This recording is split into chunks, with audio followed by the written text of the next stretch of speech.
സഭാപ്രസംഗകൻ 8-ാം അധ്യായം. ജ്ഞാനിയും രാജാവും. ജ്ഞാനിയെപ്പോലെ ആരുണ്ട്? പൊരുളറിയുന്നവൻ ആരുണ്ട്? ജ്ഞാനം മുഖത്തെ പ്രശോഭിപ്പിക്കുന്നു, പരുഷഭാവത്തെ അകറ്റുന്നു. ദൈവനാമത്തിൽ ചെയ്ത ശപഥമോർത്ത് രാജകൽപ്പന പാലിക്കുക. അനിഷ്ടകരമെങ്കിലും അവൻ്റെ സന്നിധി വിട്ടുപോയി ഉടനെ അത് ചെയ്യുക. യഥേഷ്ടം പ്രവർത്തിക്കുന്നവനാണല്ലോ രാജാവ്. അവൻ്റെ വാക്ക് അന്തിമമാണ്. നീ എന്തു ചെയ്യുന്നു എന്ന് അവനോട് ചോദിക്കാൻ ആര് മുതിരും? കൽപ്പന അനുസരിക്കുന്നവന് ഒരു ഉപദ്രവവും ഉണ്ടാവുകയില്ല. ജ്ഞാനി തക്ക സമയവും വഴിയും അറിയുന്നു.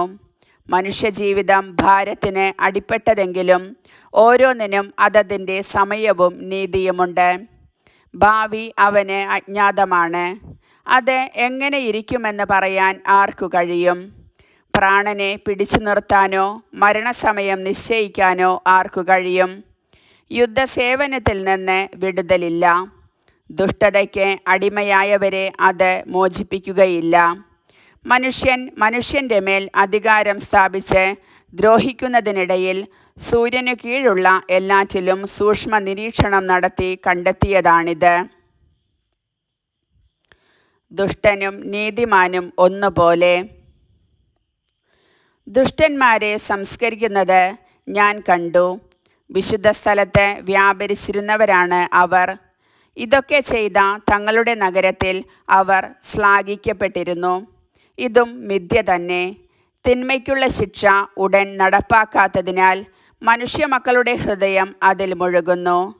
100 തവണ തിന്മ ചെയ്തിട്ടും ദുഷ്ടൻ്റെ ജീവിതം സുദീർഘമാണെങ്കിലും ദൈവഭക്തന് എല്ലാം ശുഭമായിരിക്കുമെന്ന് എനിക്ക് നന്നായിട്ടറിയാം. കാരണം അവൻ ദൈവസന്നിധിയിൽ ഭക്തിയോടെ വ്യാപരിക്കുന്നു. നീചന് നന്മ കൈവരുകയില്ല. ജീവിതം നിഴൽ പോലെ നീട്ടാനും അവന് കഴിയുകയില്ല. കാരണം അവൻ ദൈവസന്നിധിയിൽ ഭയത്തോടെയല്ല വ്യാപരിക്കുന്നത്. നീതിമാന്മാർക്ക് നീചന്മാരുടെ പ്രവർത്തികൾക്ക് യോജിച്ച അനുഭവവും നീചന്മാർക്ക് നീതിമാന്മാരുടെ പ്രവർത്തികൾക്ക് യോജിച്ച അനുഭവവും ഉണ്ടാകുന്നു എന്നത് ഭൂമിയിലുള്ള ഒരു മിഥ്യയാണ്. ഇതും മിഥ്യയാണെന്ന് ഞാൻ പറഞ്ഞു. ഇവിടെ ഞാൻ നിർദ്ദേശിക്കുന്നത് സന്തോഷിക്കുക എന്നാണ്. ഭക്ഷിക്കുകയും പാനം ചെയ്യുകയും ആനന്ദിക്കുകയും ചെയ്യുന്നതല്ലാതെ വേറെ ഭാഗ്യമില്ല. ഇത് സൂര്യനു കീഴെ ദൈവം അവനു നൽകിയിരിക്കുന്ന ആയുഷ്കാലത്തെ പ്രയത്നങ്ങളിൽ അവനെ തുണയ്ക്കും. ജ്ഞാനത്തെ അറിയാനും മനുഷ്യൻ്റെ വ്യാപാരങ്ങൾ മനസ്സിലാക്കാനും ഞാൻ രാപ്പകൽ വിശ്രമമെന്യേ പരിശ്രമിച്ചു. അപ്പോൾ കണ്ടത് ദൈവത്തിൻ്റെ കരവേലകളാണ്.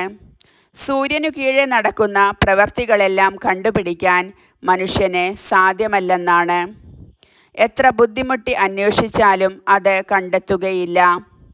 അത് കണ്ടുപിടിച്ചുവെന്ന് ബുദ്ധിമാൻ അവകാശപ്പെട്ടാലും അത് അവന് അതീതമത്രേ.